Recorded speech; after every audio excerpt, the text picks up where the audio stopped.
গল্প শিরোনামহীন। লেখনীতে মেহরিমা আফরিন। সামিরের সাথে আমার প্রেম ছিল আমার অল্প বয়সের আবেগজনিত প্রথম ভুলের একটি। যদিও সেটাকে ভুল বলতে আমার আপত্তি আছে, কারণ এই ভুলটিকে আমি সর্বদাই ভুল হিসেবে দেখি। সামির ছিল আমার 3 ব্যাচ সিনিয়র, ম্যাথ ডিপার্টমেন্টের। তাকে সবসময় দেখতাম ডিপার্টমেন্টের সামনে আরো 2-4 জন বন্ধু নিয়ে বাইকে হেলান দিয়ে দাঁড়িয়ে আছে। সেভাবেই তার সাথে আমার প্রথম দেখা।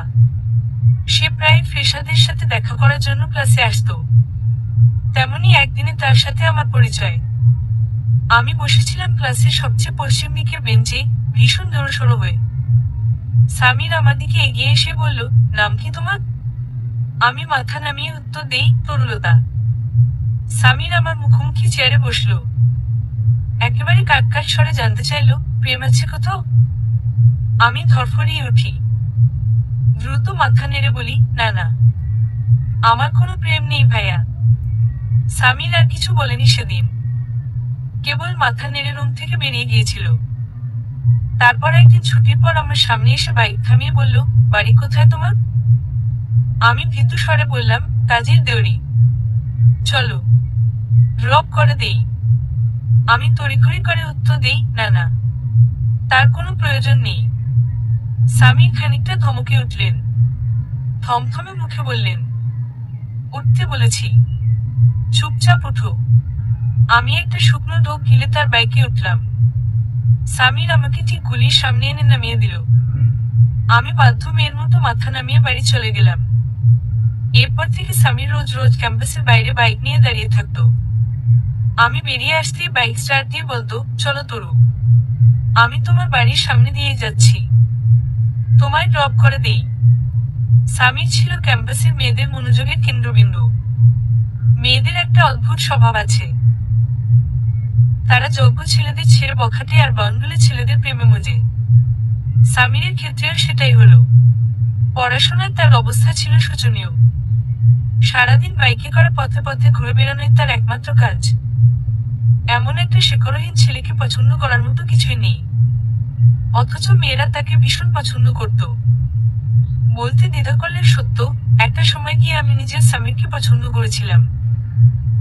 আমাদের ক্যাম্পাসে একদিন 2 রাজনৈতিক দলের ঝামেলা বাঁধল। ককটেল, সাউন্ড গ্রেনেড আর ফায়ারিং এর শব্দে আমার তখন দিশেহারা অবস্থা। আমি ছিলাম ডিপার্টমেন্টের সামনে। গোলাগুলির শব্দে দারোয়ান চাচা ততক্ষণে ডিপার্টমেন্টের কেচি গেট বন্ধ করে দিয়েছেন। আমি এলোমেলো হয়ে চারপাশ দেখি। একটু দূরেই 2 পক্ষের ধাওয়া পাল্টা ধাওয়া চলছে। আমার তখন যাওয়ার কোনো জায়গা নেই। শূন্য চোখে আমি শুধু সামনে দেখে গেলাম। একটা ককটেল এসে ঠিক আমার চেয়ে 1 হাত দূরে ফাটলো। সেই শব্দে আমার শরীর জমে এলো। আমি ধপ করে মাটিতে বসে পড়লাম। মাথা ঘোরাচ্ছিল ভীষণ। চারদিকে শোরগোল, চিৎকার চেঁচামেচি, আর প্রচন্ড ধুলোর মাঝে আমি সব ঘোরা দেখছিলাম। এরই মাঝে দেখলাম স্বামী সবকিছুকে বুড়ো আঙুল দেখিয়ে আমার দিকে ছুটে আসছে। তাকে দেখতেই আমার ঠোঁটে হাসি ফুটল। আমি ভরসা পেলাম। জানতাম, সামির থাকতে আমার কোনো ক্ষতি হবে না। সে আমার পাশে হাঁটু গেড়ে বসেই আমার একটা হাত চেপে ধরল। অন্য হাতে আমাকে আগলে নিয়ে ভীতু স্বরে বলল, তরু, তুমি ঠিক আছো তরু? কোথাও লাগেনি তো তোমার? আমি আলতো করে তার হাতে মাথা রাখি। এক হাতে তার শার্ট খামচে ধরে নিভে আসা কণ্ঠে বিড়বিড় করি, আমি ঠিক আছি সামির। তুমি এসেছো, আর আমি ঠিক থাকবো না, তা কি হয়? সেদিন সব ঝামেলা মিটে যাওয়ার পর সামির আমাকে নিয়ে সদর হাসপাতাল গেল। আমি বারবার বিরক্ত হয়ে বললাম, কিচ্ছু হয়নি আমার, তুমি শুধু শুধু এত টেনশন করছো। সামির এর চেয়ে বেশি বিরক্ত হয়ে বলল, আহা তরু, চুপ করো তো তুমি, বড্ড কথা বলো তুমি। আপাতত কোনো কথা না বলে চুপচাপ বসে থাকো। আমি চুপচাপ বসে থাকি। বসে বসে সামিরের উৎকণ্ঠা দেখি। তার কপালে চিকন ঘাম জমেছে। আমি ওড়না দিয়ে সেই ঘাম মুছে দিলাম। সামির গভীর চোখে আমার দিকে তাকালো।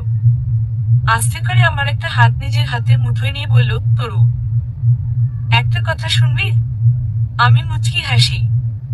তার কথা কি সেটা আমি ভালো করেই জানি, তবুও না বোঝার ভান ধরে বলি, কি কথা? সামিরকে এই প্রথম খানিকটা বিচলিত আর অপ্রস্তুত দেখালো। তবুও সমস্ত জোরটা দূরে ঠেলে সে বলল, তরু, আমি তোমায় ভালোবাসি। সেই প্রথম দিন থেকে আমি তোমায় ভালোবাসি। তুমি আমায় ভালোবাসো নাকি জানি না, তবে আজ থেকে বাসার চেষ্টা করবে কেমন? এমন অদ্ভুত প্রেম প্রস্তাবে আমার হাসি পেল। আমি হাসি আটকে বললাম, যদি না বাসি? সামির আমার হাত ছাড়ল না, উল্টো আরো শক্ত করে হাতটা চেপে ধরে বলল, তবে আমি খুব কষ্ট পাবো। তুমি আমার প্রথম অনুভূতি তরু। এর আগে কোনো মেয়েকে দেখে আমার এমন অনুভূতি কাজ করেনি। আমি পলক না ফেলে তার চোখ মুখ দেখি। তাকে সত্যিই ভীষণ ক্লান্ত আর ভীত দেখাচ্ছে। একটা হাতটা চুলে ছুঁয়ে আমি বললাম, জনাব সামির, সন্ধ্যা ঘনিয়েছে, দয়া করে আমায় বাড়ি পৌঁছে দিন। সামির অধৈর্য হয়ে বললাম, পৌঁছে দিব। তার আগে তুমি উত্তর দাও। বাড়ি গিয়ে ভাবতে হবে। এখনই ভাবো। উহু, বাড়াবাড়ি করছো তুমি। সামির বাচ্চাদের মতো চোখ মুখ কুচিয়ে নিল। প্রচন্ড আশাহত হয়ে বলল, আচ্ছা চলো, নিচে বাইক রাখা আছে। আমি শুধু সংক্ষেপে জবাব দেই, আচ্ছা। বাইকে ওঠার পর আমি তাকে শক্ত করে জড়িয়ে ধরে তার পিঠে মাথা রাখলাম। সামির ব্রেক কষল। ভীষণ বিরক্ত হয়ে দাঁতে দাঁত চেপে বলল, ভালো না বাসলে এসব আদিক্ষেতা কি মানে? ছাড়ো আমায়। আমি আগের মতোই তার সাথে মিশে থাকি। চোখ বুজে মৃদুস্বরে বলি, ছাড়বো না। এভাবেই বাইক চালাও। আমার ক্লান্ত লাগছে খুব। তরু। কি? বলো। কি বলবো? সেটাই যেটা আমি শুনতে চাই। আমার কিছু বলার নেই। সামি লটকানো মুখে বাইক স্টার্ট দেয়। যেতে যেতে ফোপাতে ফোপাতে বলি, তোমরা মেয়েরা খুব নিষ্ঠুর তরু। তোমরা আমাদের অসহায়ত্বের সুযোগ নেও। আমি আর তোমার কাছে আসবো না। সামির বাস্তব জীবনে যত উদাসীনই হোক না কেন, প্রেমিক হিসেবে সে ছিল ভীষণ সিরিয়াস। আমি তাকে 2 দিনের বেশি অপেক্ষা করাতে পারিনি। সে তরু তরু করে আমার ধৈর্যের বাঁধ ভেঙে দিয়েছিল। শেষে বাধ্য হয়ে বললাম, হ্যাঁ সামির, আমিও তোমায় ভালোবাসি। সেদিন সামির অকারণে বাইকে করে পুরো শহরে চক্কর দিয়েছিল। সামিরের মা বাবা ছিল না। সে থাকতো তার বোনের বাড়িতে। দুলাভাইয়ের সাথেও তার সম্পর্ক খুব একটা ভালো ছিল না। তার দুলাভাই তাকে পছন্দ করতো না, উটকো ঝামেলা ভাবতো। প্রেম হওয়ার পর স্বামী তার জীবনের গল্প একে একে সবটা আমায় খুলে বলেছিল। সেসব শুনে সামিরের জন্য আমার মায়া হতো। মায়া শব্দটার অর্থ ব্যাপক, সেই সাথে যথেষ্ট গভীর। এক একজনের জন্য আমাদের এক এক রকম মায়া হয়। ধরা যাক, রাস্তার ধারে একটা বেড়াল শুয়ে আছে, অথবা একটা পথশিশু বসে আছে। তার জন্য আমাদের একটা মায়া কাজ করে। আবার আমরা যাদের ভালোবাসি, তাদের জন্য আমাদের অন্যরকম মায়া কাজ করে। এই যেমন তার কিছু হলে আমাদের ঠোঁট ভেঙে কান্না আসে, তার নাম সামনে এলেই আমাদের বুকে অদ্ভুত অনুভূতি হয়। এই মাটা অন্যরকম। আমরা বলে বোঝাতে পারি না, শুধু অনুভব করি। সামিরের প্রতি আমার ভালোবাসা সময়ের সাথে সমানুপাতিক হারে বাড়ছিল। সামির মানুষটাই এমন ছিল। তাকে ভালো না বেসে পারা যেত না। ছোট বাচ্চারা তাদের পছন্দের মানুষের পেছনে যেমন করে ঘুরতো, সামির আমার পেছনে ঠিক তেমন করেই ঘুরতো। সেদিন আমি জানতে চাইলাম, আমাদের সম্পর্কের ভবিষ্যৎ কি সামির? সামির কাঁধ উঁচিয়ে বলল, ভবিষ্যৎ আবার কি হবে? বিয়ে করব তোমাকে। বাবা তোমার মতো বেকার লোকের সাথে আমার বিয়ে দিবে? তুমি মানিয়ে নেবে? মানিয়ে নেওয়া এত সহজ? সামির জেদ ধরে বলল, অত কিছু জানি না। তুমি আমাকে বিয়ে করবে, এটাই শেষ কথা। আচ্ছা তরু, তুমি বলো, তুমি পারবা আমাকে ছাড়া থাকতে? আমি থতমত খেয়ে চুপ হয়ে যাই। সামিরকে ছেড়ে থাকা আমার পক্ষেও সম্ভব না। আমি তাকে আমার হৃদয়ের সর্বোচ্চ দিয়ে অনুভব করতাম। আমার প্রতি তার টান, তার ভালোবাসা সবটা আমি বুঝতে পারতাম। এই যে আমার সামান্য শরীর খারাপ এসে প্রচন্ড রকম ব্যস্ত আর বিচলিত হয়ে উঠত, এই বিষয়টা নারী হিসেবে আমাকে খুব বেশি আকর্ষণ করত। সেইবার আমার খুব জ্বর হলো। সামির একের পর এক ফোন কলে আমাকে বিরক্ত করে তুলল। তারপর শেষমেশ থাকতে না পেরে রাতেই আমার বাড়ির সামনে চলে এলো। আমি ফোন ধরতেই বলল, আমি তোমার বাসার সামনের রাস্তায়। দয়া করে একবার বারান্দায় এসে এই অধমকে তোমার মুখ দেখিয়ে যাও। আমি তোবদা খেয়ে তার কথা শুনি। তারপর এলোমেলো পায়ে বারান্দায় যাই। সে দাঁড়িয়ে আছে তার খুব প্রিয় বাইকের সাথে হেলান দিয়ে। আমাকে দেখতেই সে কিছুটা চঞ্চল হলো, তবে দৃষ্টিটা স্থির। আমি বিরক্ত হলাম, ইশারায় বললাম, তোমার সমস্যা কি? সে কিছু বলে না, শুধু অপলক দৃষ্টিতে আমাকে দেখে। তার এই পাগলামি আমায় মাথায় ধরে না। সে মাঝে মাঝে ছোট বাচ্চাদের মতো আচরণ করে। তরু বাদে যে তার জীবনে আর কিছু আছে, সেটা তখন বোঝা যায় না। আমি কেবল ফ্যালফ্যাল চোখে তার উদ্ভট কর্মকাণ্ড দেখি। সে যে এমন পাগলাটি স্বভাবের সেটা ভার্সিটির মেয়েরা জানে না। আমি মাঝে মাঝে কল্পনা করি, তারা যখন জানবে তাদের স্বামীর ভাই তার চেয়ে 4 বছরের ছোট মেয়ের প্রেমে পড়ে দিনরাত শুধু তার পেছনে ঘুরে, তখন তাদের প্রতিক্রিয়া কেমন হবে? নিশ্চয়ই খুব অবাক হবে তারা। আমাকে স্বামীর প্রায় গুলির মোড়ে এনে নামিয়ে দিত।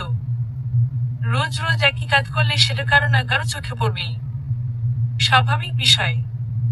আমাদের বিষয়টা বাড়ির সদস্যদের মধ্যে সবার আগে আমার বড় চাচার চোখে পড়ল। তিনি আমাদের দুজনকে একসাথে দেখিয়ে বাবার কাছে নালিশ দিলেন। বাবা সেদিন রাতেই আমাকে তার ঘরে ডেকে নিলেন। বাবা ছিল এই যে চেয়ারে, চোখ বন্ধ করে পেছনের দিকে গা এলিয়ে রেখেছিল। আমি ভয়ে ভয়ে তার সামনে গিয়ে দাঁড়ালাম। আমার তখন অন্তরাত্মা শুকিয়ে কাঠ। বিকেলেই ওরও খবর কানে এসেছে বড় চাচা নাকি বাবার কাছে আমার নামে কি সব বলেছে। আমি আমার বাবাকে চিনি। প্রেম বিষয়টা যে তার কাছে ক্ষমার অযোগ্য অপরাধ, সেটা আমি ভালো মতোই জানতাম। আমি শুধু তার প্রতিক্রিয়া দেখার অপেক্ষা ছিলাম। বাবা চোখ না খুলেই গম্ভীর গলায় বললেন, তরু, মোর্শেদ যা যা বলছে তা কি ঠিক?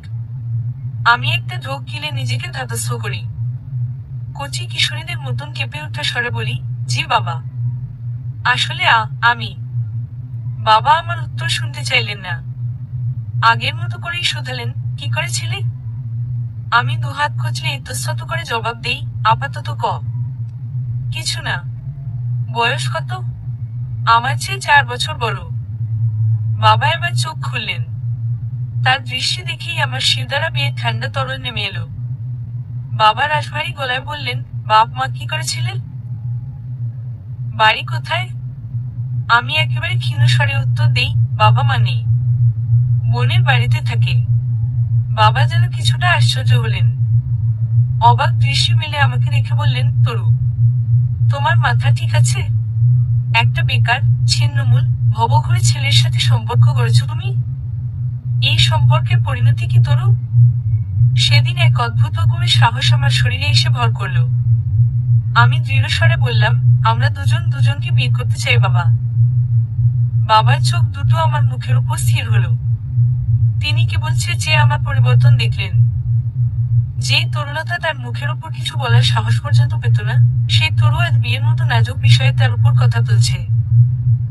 বিষয়টা বাবার হজম হলো না ঠিক। ক্ষণকাল মন থেকে বাবা বললেন, আমি সামনের মাসে তোমার বিয়ে দিব তরুলতা। তুমি মানসিকভাবে প্রস্তুত থেকো। আমার শ্বাসরোধ হয়ে আসে। আমি বিস্ফারিত চোখে বাবার কঠিন মুখটা দেখি। বাবা এত কঠোর হচ্ছেন কেন?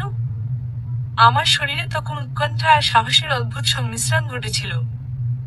আমি দম আটকে বললাম, বাবা আমি সামিরকে ভালোবাসি। আমি তাকেই বিয়ে করব। তরু। কঠিন স্বরের ধমকে আমি খানিকটা কেঁপে উঠলাম। ভ্যাবাচিকা খেয়ে বাবার দিকে তাকালাম। বাবা হুঙ্কার তুলে বললেন, আর কোনো কথা বলবে না তুমি। তোমার বেশি সাহস বেড়েছে। যাও নিজের ঘরে যাও। মা তার আওয়াজ শুনেই দৌড়ে এলেন। এক হাতে আমাকে ধরে বললেন, কি হলো? তুমি মেয়ের উপর এভাবে চিৎকার করছো কেন? বাবা আরো বেশি গর্জে উঠলেন। তুমি জানো তোমার মেয়ে আজকাল কি করছে? মা ভয় ভয় বললেন, কি? তোমার মেয়ে একটা রুটলেস, বাউন্ডুলি, বেকার ছেলের প্রেমে পড়েছে। সে নাকি তাকে বিয়ে করবে। তোমার মেয়েকে বলে দাও, তার জন্য পাত্র আমি পছন্দ করে রেখেছি। তাকে আর পাত্র নির্বাচন করতে হবে না। সামনের মাসেই তার বিয়ে।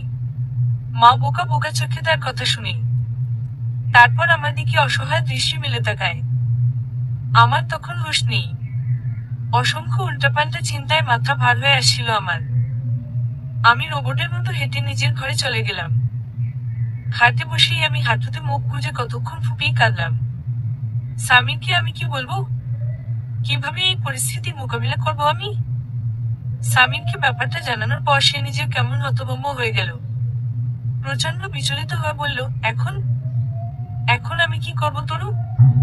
আমি জানি না। তুমি তোমার বাবাকে বোঝাও না প্লিজ।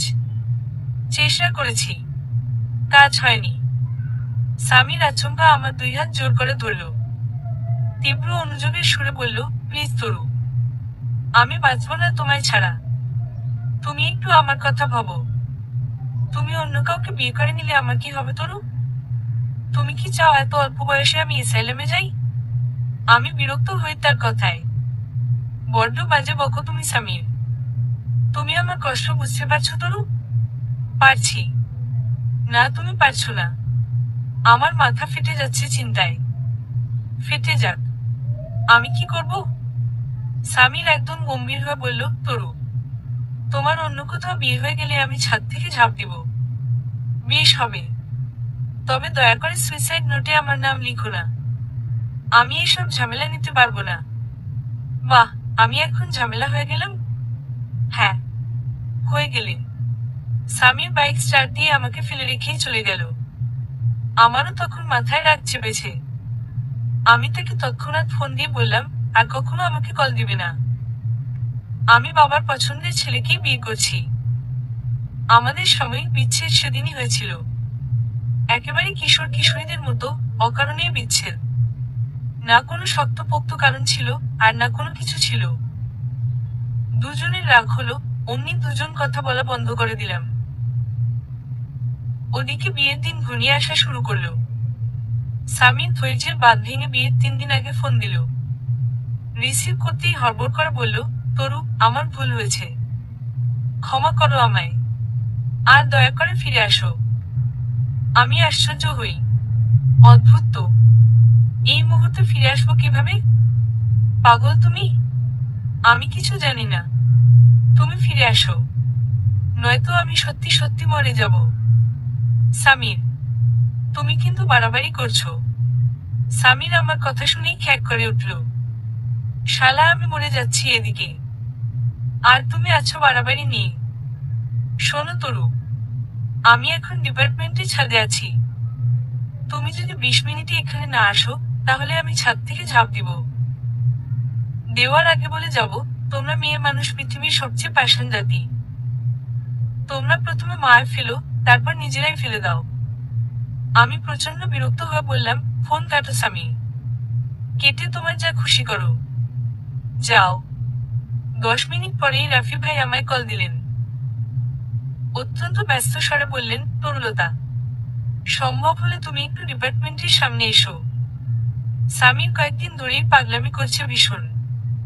তুমি একবার একটু এসে তার সাথে দেখা করে যাও।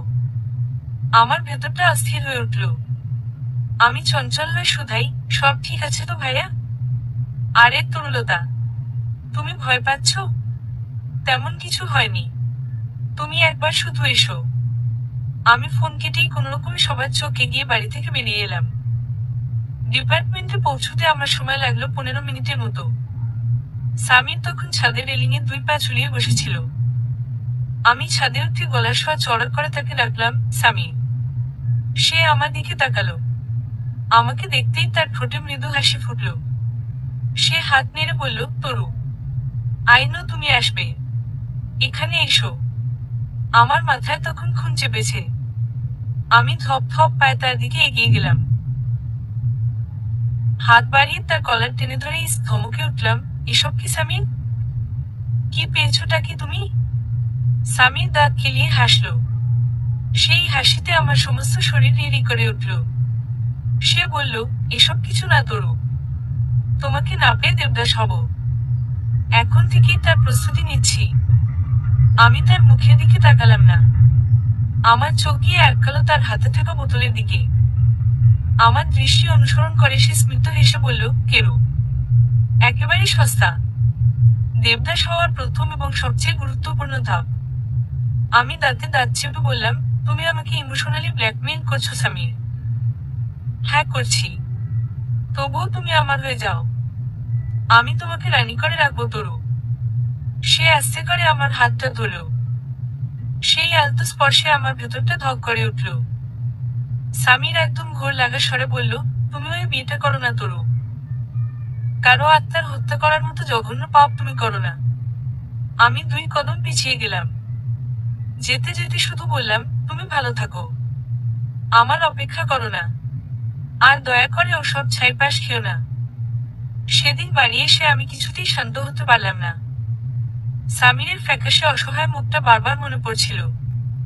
আমি তো বেঈমান না, স্বার্থপর না।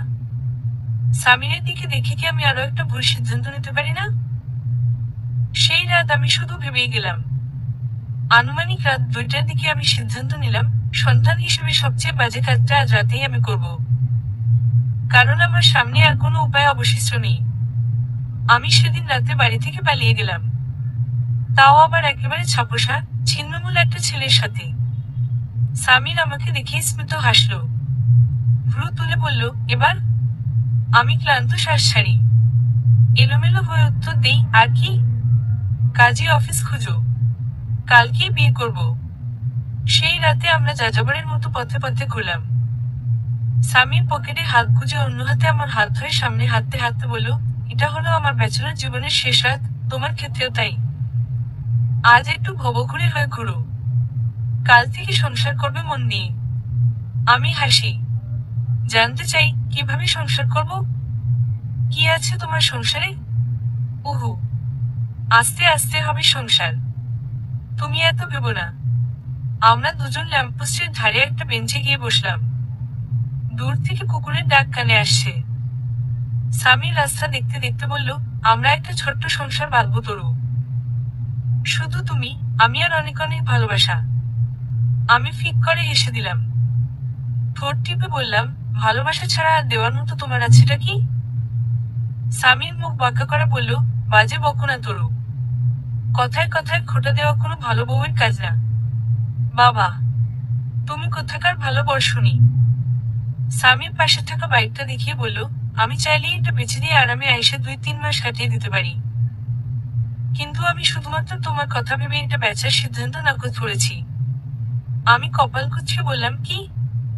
বাইক চালাবে তুমি, আর সিদ্ধান্ত নাকচ করেছ আমার কথা ভেবে? সামির গম্ভীর হয়ে বলল, শোনো, আমার কাছে আপাতত সম্পদ বলতে এই বাইকটাই আছে। আমি যদি এটা বেছে দেই, তবে কি নিয়ে ঘুরবো? তোমাকেও বা কিসে করে ঘুরবো?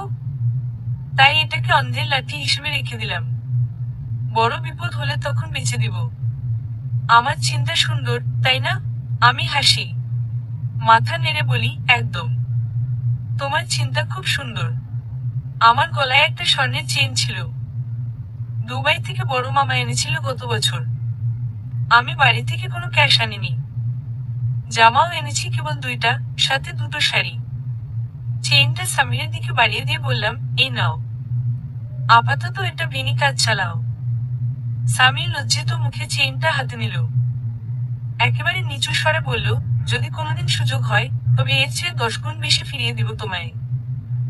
আপাতত এই টানাটানি জীবনে মানিয়ে নাও তরু। আমি দীর্ঘশ্বাস ছাড়লাম। সামিরের আঙুলের ভাঁজে আঙুল রেখে বললাম, কোনো ব্যাপার না সামির, খারাপ সময় বেশি দিন থাকে না। আমার বিশ্বাস একদিন আমাদেরও ভালো সময় ফিরবে। পরদিন বেলা 11টা নাগাদ আমি আর সামির কাজী অফিসে গিয়ে বিয়ে করে নিলাম। একেবারে অনাড়ম্বর আর সাধারণ বিয়ে বলতে যা বোঝায়, আমাদের বিয়েটা তেমনই হলো। কোনো আয়োজন নেই, কিচ্ছু নেই। সামিরের 3জন বন্ধু এলো কেবল, আমার পক্ষ থেকে কেউ ছিল না। আমি রাতেও বেশ স্বাভাবিক ছিলাম, কিন্তু কবুল বলতে গিয়েই আমার কি হলো জানি না, আমি হাউমাউ করে কেঁদে দিলাম।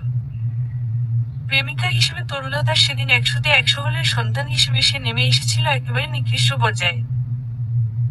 আমার বাবা, যে আমাকে কোলেপিঠে মানুষ করলেন, আমার ভরণ পোষণের দায়িত্ব কাঁধে নিলেন, আমি তার বিশ্বাস, তার দম্ভ, তার মান সম্মান সবকিছুতে কালি মেখে বাড়ি ছেড়ে চলে এসেছি। অথচ এই পুরো ব্যাপারটায় আমি বাবার দোষ খুঁজে পাইনি। বাবা একটা বেকার ছন্নছাড়া ভবঘুরে ছেলের সাথে আমার বিয়ে দিতে চায়নি। এতে ভুল কি আছে?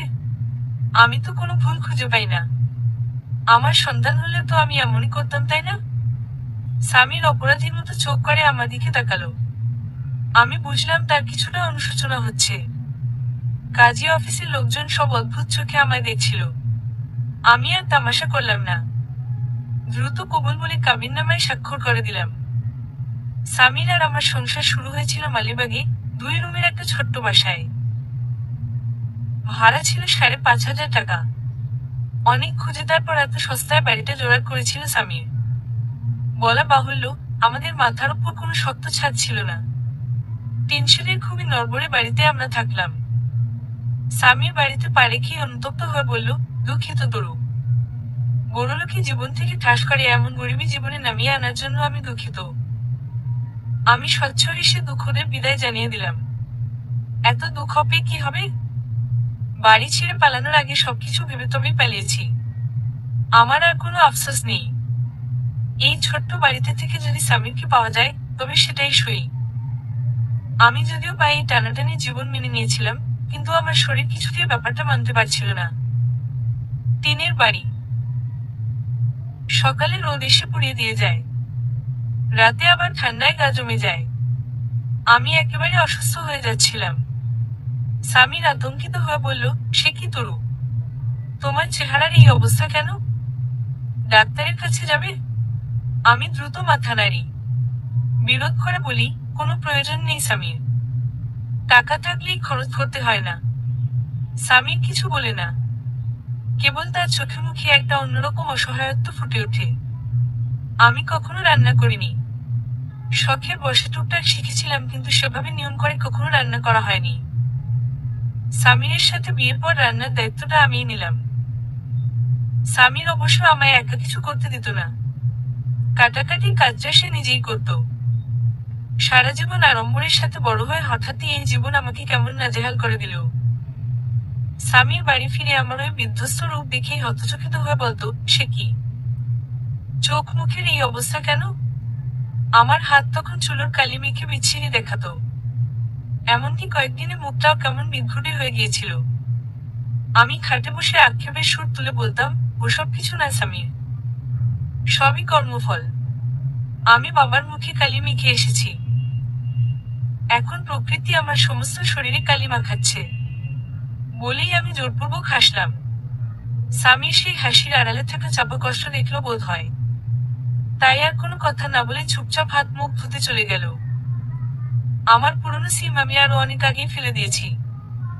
নতুন সিমে এই পর্যন্ত বাড়ির কাউকে ফোন দেয়নি, দেওয়ার সাহসী হয়নি। বিয়ের 7 দিনের মাথায় আমি ভয়ে ভয়ে তমার নম্বরে ডায়াল করলাম। তমা আমার চাচাতো বোন, তার সাথে আমার সম্পর্ক আপন বোনের মতোই। তমা কল রিসিভ করে প্রথমেই আমায় চিনল না। নাম বলতেই সে কেমন ধরফর করে উঠল। অবিশ্বাস্য কণ্ঠে বলল, তরু তুই? আমি হড়বড়িয়ে বললাম, তমা। বাড়ির অবস্থা কি? সব ঠিক আছে তো? আগে বল, তুই কোথায়? তুই কি আসলে সামির ভাইয়ের সাথে পালিয়ে গিয়েছিস? আমি নিচু স্বরে বললাম, হ্যাঁ। এরপর? তমার কণ্ঠে উদ্ভিদ ভাব ছিল। আমি নিরাসক্ত হয়ে বললাম, এরপর আমরা বিয়ে করে নিয়েছি। এখন মালিবাগে বাসা নিয়ে থাকি। তমা কতক্ষণ বাকরুদ্ধ হয়ে থাকলো। শেষে একটু ধাতস্থ হতে করুণ সুরে বলল, তুই জানিস না তুই যাওয়ার পর বাড়িতে কি কি হয়েছে? আমার বুকটা ধক করে ওঠে। আমি শ্বাস বন্ধ করে জানতে চাইলাম, কি হয়েছে তমা? প্লিজ আমাকে বল। তমা বড় বড় দুটো শ্বাস ছেড়ে বলল, বড় চাচা গত 4 দিন ধরে হাসপাতালে ভর্তি। যাওয়ার 2 দিন পর চাচ্চু স্ট্রোক করেছে। আমার মনে হলো আমায় মাথায় কেউ প্রচন্ড ভারী কোনো বস্তু চাপিয়ে দিয়েছে। যেই চাপে আমার সমস্ত শরীর ভেঙে আসলো। আমি ধপ করে মেঝেতে গিয়ে বসলাম। আমার গলা ধরে আসছিল, চোখের পানি নেমে এসেছিল গাল অবধি। ফোনটাকে গালের সাথে চেপে ধরে কয়েকবার কথা বলতে গিয়েও ব্যর্থ হলাম। শেষে কণ্ঠনালী ছিঁড়ে উচ্চারণ করলাম, বাবা এখন কেমন আছে তোমা? আছে, আগের তুলনায় ভালোই। কাল রাতে জ্ঞান ফিরেছে, তবে আরো 1 সপ্তাহ হসপিটালেই থাকতে হবে। কোন হসপিটাল? তমা আচমকাই চেঁচিয়ে উঠল, ওয়েট ডট। তুই কি সামহাও হসপিটালে আসতে চাইছিস? প্লিজ তরু, সপ্তাহ আর ঘেটে দিস না। যেখানে আছিস সেখানেই কয়েকদিন থাক আপাতত। তমা, ওই মানুষটা আমার বাবা। তমার কণ্ঠ এবার কিছুটা কঠোর শোনালো। সে চাপা স্বরে বলল, বাড়ি ছেড়ে যাওয়ার আগে তোর বাবার কথা মনে পড়েনি? তুই কি পরিমাণ হেনস্থা করেছিস আমাদের, তোর কোনো খেয়াল আছে? বড় চাচা কতখানি কষ্ট পেয়েছে তুই জানিস? তুই কি পালিয়ে না গিয়ে অন্য কোনো উপায় বের করতে পারতি না? কি করতাম? চেষ্টা তো কম করিনি। তুই এমন করে কথা বলছিস কেন আমার সাথে? বিয়ে করলাম বলে আমি তোদের পর হয়ে গেলাম? তমা ফোনটা কেটে দিল। একটু পর একটা হসপিটালের অ্যাড্রেস পাঠালো। আমি তখনই ফ্লোর ছেড়ে উঠলাম না। অনুভূতি শূন্য হয়ে আরো কিছুক্ষণ জড় পদার্থের মতো ফ্লোরে বসে থাকলাম। এক আকাশ অপরাধ বোধ, বুকের ভেতর ছিনছিন ব্যথা, তীব্র অনুশোচনা আমার মুখ বন্ধ করে দিয়েছিল। স্বামীর বাড়ি আসলো আরো কয়েক ঘন্টা পরে। আমার এই ভেঙে পড়া রূপ দেখে সে আরো বেশি ভীত হলো। কাছে আসতেই আচমকা তাকে ঝাপটে ধরে আমি হাউমাউ করে কেঁদে দিলাম। স্বামী শুধু বোকা বোকা চোখে আমার ব্যাকুলতা দেখে। আমি হেঁচকি তুলে বললাম, সামির, বাবা নাকি স্ট্রোক করেছে। আমি মরে যাচ্ছি সামির, সত্যি সত্যি মরে যাচ্ছি। সে রাতে গুটি গুটি পায়ে আমরা দুজন হসপিটাল গিয়েছিলাম। আমাদের দেখতেই বাড়ির লোকেরা এমনভাবে তাকালো যেন আমরা কোনো জেল ফেরত আসামি। মা তো আমাকে দেখেই মুখ ঘুরিয়ে নিলেন। আমি ভঙ্গুর পায়ে বাবার কেবিনে গেলাম। বাবা তখন আধশোয়া হয়েছিলেন। আমার দর্শন পেতেই তার দুই চোখ স্থির হলো। ভেতরে আসবে না তরু, যেখানে দাঁড়িয়ে আছো ওখান থেকেই ফিরে যাও। আমি জোরালো স্বরে বললাম, বাবা প্লিজ।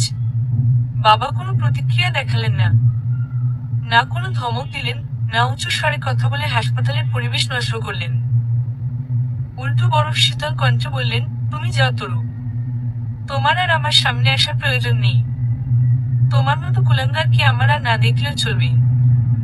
যেদিন তুমি আমার বিশ্বাসকে বুড়ো আঙুল দেখিয়ে বাড়ির চৈকাত ছেড়েছিলে, সেদিনই আমি তোমায় মৃত বলে মেনে নিয়েছি। আমার তরু সেদিনই মরে গেছে। তুমি যাও, মন দিয়ে সংসার করো। আমার তোমাকে প্রয়োজন নেই তরুলতা। আমি মুখ চেপে হু হু করে কেঁদে উঠলাম। কান্নায় দমকে আমার শরীর কেঁপে উঠল। সামির আমার পাশে দাঁড়িয়ে কিছু একটা বলতে গেল।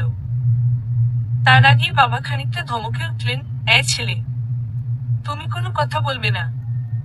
আমি তোমার কাছে কোনো কিছু জানতে চাইনি। তোমার বউকে নিয়ে ভালোই ভালোই হাসপাতাল ছাড়ো। আমি তোমাদের কারো মুখ দেখতে চাই না। আমিও তারপর আর বাবাকে মুখ দেখাইনি। অনুতাপ, অনুশোচনা আর এক বুক অভিমান নিয়ে আমি সামিরের সাথে ফিরে এসেছিলাম। অথচ সেই রাতে আমি একটুও ঘুমোতে পারিনি। ছটফট করতে করতে আমার শরীর খারাপ হয়ে যাচ্ছিল। সামিরও পুরো রাত নির্ঘুম কাটালো। রাতের শেষটায় একেবারে নিভে আসা কণ্ঠে বলল, তরু, আমার জন্য তোমার এত কষ্ট হচ্ছে। I am sorry. যদি জানতাম ব্যাপারটা এত সিরিয়াস পর্যায়ে যাবে, তবে কখনোই তোমার সাথে এমনটা করতাম না। আমি তার হাত জড়িয়ে ধরলাম। আমার চোখের পানিতে তার বুক ভেজাতে ভেজাতে বললাম, সব আমার দোষ সামির। আমি পারিনি সবাইকে খুশি করে চলতে। না বাবার মন জুগিয়ে চলতে পেরেছি, আর না তোমার সংসারে মন দিতে পারছি। আমি দুই দিক দিয়ে ব্যর্থ সামির, পুরোপুরি ব্যর্থ। এরপর 2 দিন কান্নাকাটির পর আমি নিজেকে শক্ত করলাম। শাড়ির আঁচলটা কোমরে গুজে মন দিয়ে সংসার করার প্রতিজ্ঞা করলাম। ভালো সন্তান হওয়ার প্রতিযোগিতায় তো ইয়া বড় বড় দুটো শূন্য পেলাম। অন্তত ভালো স্ত্রী হওয়ার দৌড়ে কিছু নম্বর তো পেতেই পারি। আমি অল্প অল্প করে রান্না শিখলাম। সেই সাথে শিখলাম ঘর গোছানো। আর স্বামী শিখল সংসারী হওয়া। সে আর বাইরে বাইরে সময় নষ্ট করতো না। মাসখানেকের ভেতর একটা চাকরি জোগাড় করে এসে পুরোদস্তুর সংসারী পুরুষ হয়ে উঠল। সকালে আমাকে দুটো শুকনো চুমু খেয়ে অফিসে যাওয়া, আর অফিস থেকে ফিরে ঘন্টাখানেকের জন্য আমাকে নিয়ে বাইক দিয়ে ঘুরে ছিল তার দৈনন্দিন রুটিনের অংশ। আমার বড় ভালো লাগতো ব্যাপারটা। তরুলতা ধীরে ধীরে নিজেকে এই জীবনে মানিয়ে নেওয়া শুরু করলো।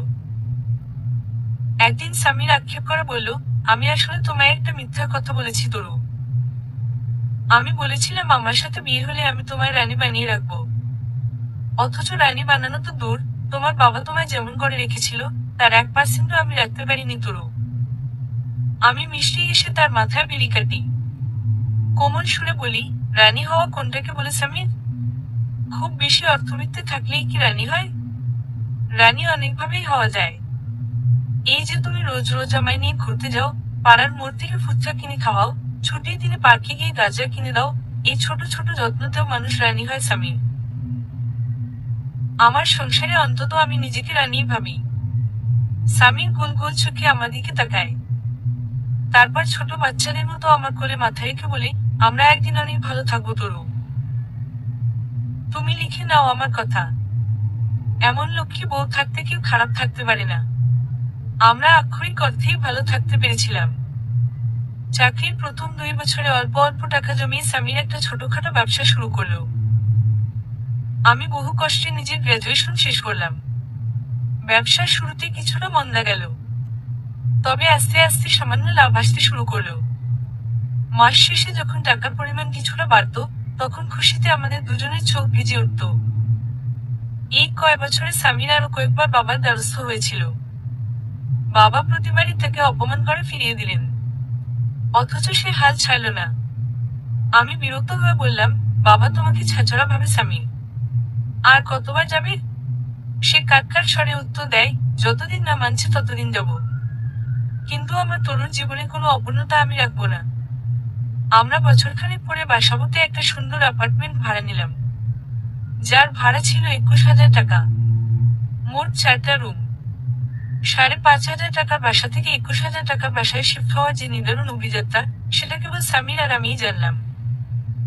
এই কয়েক বছরে স্বামীর প্রচন্ড রকমের পরিশ্রমী হয়ে উঠল। আমরা কোটিপতি হতে পারিনি, সেই অভিলাষ আমরা কখনোই করিনি, তবে আমরা স্বাবলম্বী হতে পেরেছিলাম। কাদামাটির উপর দাঁড়িয়ে প্রতি মুহূর্তে আমরা ডুবে যাওয়ার ভয় করছিলাম। সেই কাদামাটি থেকে শক্ত মাটির উপর দাঁড়াতে আমাদের বেশ কাঠখড় পোহাতে হলো। তবুও আমরা সেই ভয়াবহ দুর্যোগ পার করেছিলাম হাতে হাত রেখে। প্রেম ব্যতীত আর কোনো অস্ত্র, আর কোনো শক্তি আমাদের ছিল না। আমি একটা বেসরকারি কলেজের লেকচারার পদে নিয়োগ পেয়েছিলাম, আর সামিরের ব্যবসা তখন জমজমাট। সব মিলিয়ে আমাদের সংসার যথেষ্ট ভালো যাচ্ছিল।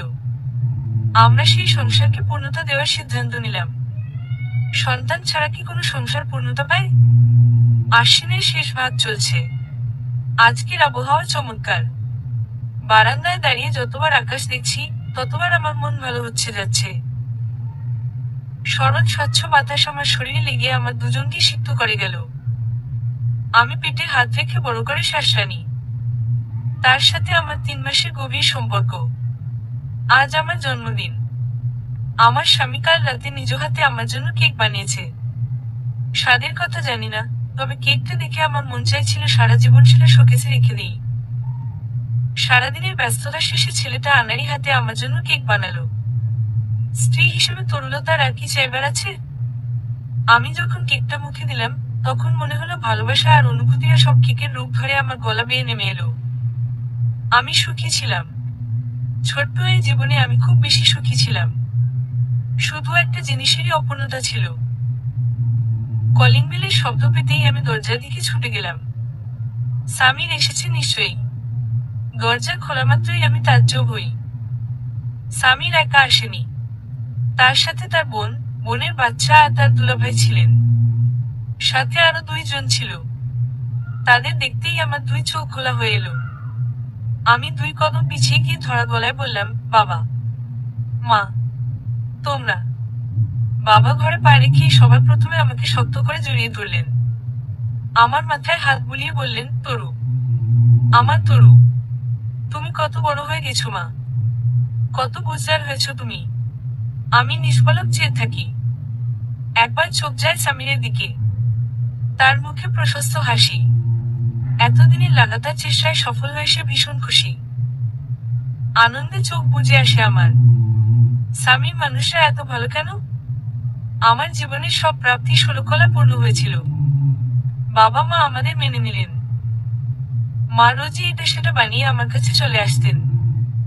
সামিরের আয়ু অল্প অল্প করে বাড়ছিল। মধ্যকতার সুখে থাকার জন্য রবের কাছে আমি যা কিছু চেয়েছিলাম, সময়ের ব্যবধানে রব আমায় তার সবটা ফিরিয়ে দিলেন। একদিন রাতে আমরা দুজন বারান্দায় গিয়ে বেতের চেয়ার দুটোতে বসলাম। আমার তখন 6 মাসের বাড়ন্ত পেট। মুখ জুড়ে বিরাজ করত অদ্ভুত মায়া। পেটে হাত রাখতেই প্রখর অনুভূতিরা আমায় জেগে ধরত। আমি ঠোঁট কামড়ে সেই অনুভূতিদের নিয়ন্ত্রণ করতাম। সামির আমার পেটে হাত রেখে বলল, ধন্যবাদ তরু। আমার শূন্য খা জীবনে এসে জীবনটাকে সুখের বৃষ্টিতে ভরিয়ে দেওয়ার জন্য তোমার ধন্যবাদ। তুমি না থাকলে আমি সেই কবে বিলীন হয়ে যেতাম। আমি কোনো উত্তর দেই না, আলতো করে তার কাঁধে মাথা রাখি। রাত গভীর হতে শুরু করেছে। ব্যস্ত নগরী ঢাকা পড়েছে অদ্ভুত নৈশব্দে। আমি সেই নিস্তব্ধতা উপভোগ করি। জীবনের এই নাটকে পথচলা সিনেমা গল্পের মতো আমার স্মৃতিতে ভেসে ওঠে। সামির বলল, মালিবাগের ওই বাড়িতে যদি না থাকতাম, তবে কোনোদিন তোমার ভালোবাসা টের পেতাম না। বিশ্বাস করো তরু, তোমার মতো করে কেউ কখনো আমায় ভালোবাসি। আমি আমার তরুর সেই ক্লান্ত মুখটা ভীষণ মিস করি। তুমি আমায় ভাত মেখে খাইয়ে দিতে। আমার মনে হতো তুমি না, বরং আমার সামনে বসে আছে। আমি নিশ্চুপ হয়ে তার কথা শুনি। নীরবতা ছাপিয়ে সামির বলল, চলো তরুলতা, আরো একবার নতুন করে প্রেমে পড়ি। তারপর সে প্রেমে পরাজিত হয়ে তুমি বাড়ি ছাড়বে, আর তোমার প্রেমে পরাজিত হয়ে আমি সিগারেট ছাড়বো। আমার চোখ লেগে আসছিল। আমি ঘুম ঘুম স্বরে বললাম, হুমন। তারপর তারপর শূন্য পকেটে আমরা আবার একজন অন্যজনের প্রেমে পড়তাম। আমি কাক ভেজা হয়ে বাড়ি ফিরতাম, আর তুমি গরম গরম ভাতের থালা সাজিয়ে আমার অপেক্ষা করতে। টিনশেডের উপর ঝুমঝুম শব্দে বৃষ্টি পড়ত, আর সেই বৃষ্টির শব্দে আমরা আমাদের ভালোবাসা গুনতাম। তারপর একটা রুটলেস ছেলেকে ভালোবাসা দেয় তোমার জীবনটা লন্ডভন্ড হয়ে যেত। আমার দু চোখে তখন গভীর ঘুম। মুখ খুলে কিছু বলতেও আলসেমি হচ্ছিল। যদি বলতে পারতাম, তবে দৃঢ় স্বরে বলতাম। তারপর জগতেই সমস্ত কিছু বুড়ো আঙুল দেখিয়ে তরুলতা তার প্রিয়তমের সাথে সুখী শান্তিতে সংসার করত। সমাপ্ত। তরুলতা আর সামির কাল্পনিক নাম, তবে গল্পটা কাল্পনিক ছিল না। ভালো থাকুক তরুলতা, সেই সাথে ভালো থাকুক সামির।